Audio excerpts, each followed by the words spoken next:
Hello friends, ఈరోజు మంచి tasty snack item శనగపప్పు మసాలా వడ ఎలా తయారు చేసుకోవాలో చూద్దాము. దానికి కావాల్సిన పదార్థాలు: శనగపప్పు ఒక 1 అవర్ పాటు లేదా ఒక 2 అవర్స్ పాటు ఒక కప్పు శనగపప్పుని శుభ్రంగా ఇలా కడిగేసి నానబెట్టుకోండి. ఇది మనకి ఎంత మోతాదులో కావాలో అంత తీసుకోవచ్చు, మీకు ఇష్టమైనట్టు. 2 స్పూన్ల బియ్యపిండి, ఉల్లిపాయ 2 చిన్నవి సన్నగా తరిగి పెట్టుకోండి, అల్లము చిన్న ముక్క తీసుకోండి, 3 పచ్చిమిర్చి, కొత్తిమీర ఒక కట్ట తీసుకోండి, సన్నగా తరిగి పెట్టుకోండి శుభ్రంగా కడిగి. ఎండుమిర్చి ఒక 3 తీసుకోండి, జీలకర్ర ఒక స్పూన్ తీసుకోండి, ఉప్పు రుచికి సరిపడనంత. ముందుగా మనం మిక్సీ బౌల్ తీసుకొని దాంట్లో శనగపప్పుని నానబెట్టుకున్న శనగపప్పుని వేసుకోండి. దీంట్లో ఇది మనం కోర్సుగా గ్రైండ్ చేసుకోవాలి, మరీ మెత్తగా గ్రైండ్ చేసుకోకూడదు. దీంట్లోనే ఎండుమిర్చి, పచ్చిమిర్చి, అలాగే అల్లం ముక్కలు, జీలకర్ర కొద్దిగా వేసుకొని దీన్ని ఇలా మనం మరి మెత్తగా కాకుండా ఇలా గ్రైండ్ చేసుకోవాలి.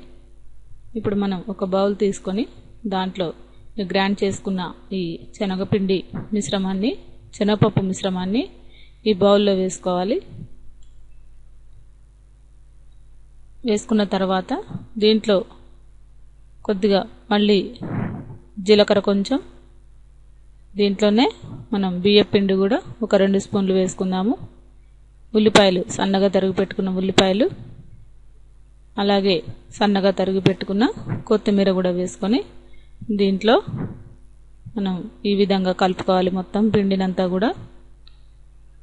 ఇప్పుడు మనం దీంట్లోనే కొద్దిగా రుచికి సరిపడా ఉప్పు కూడా వేసుకుందాము.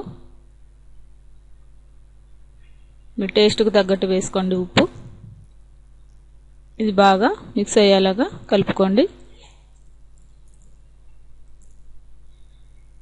దీన్ని మొత్తం అంతా కూడా చక్కగా మిక్స్ అయిన తర్వాత చిన్న చిన్న ఉండలుగా ఇలా రెడీ చేసుకొని ఈ విధంగా మనం వడల్ని వేసుకుందాం. ఇప్పుడు డీప్ ఫ్రైకి సరిపడా ఆయిల్ని వేడి చేసుకుందాము.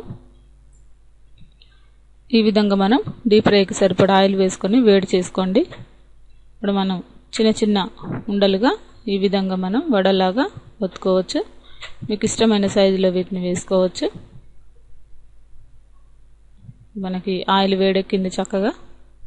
దీంట్లో మీకు ఎన్ని కావాలంటే అన్ని ఈ వడల్ని వేసుకోవచ్చు.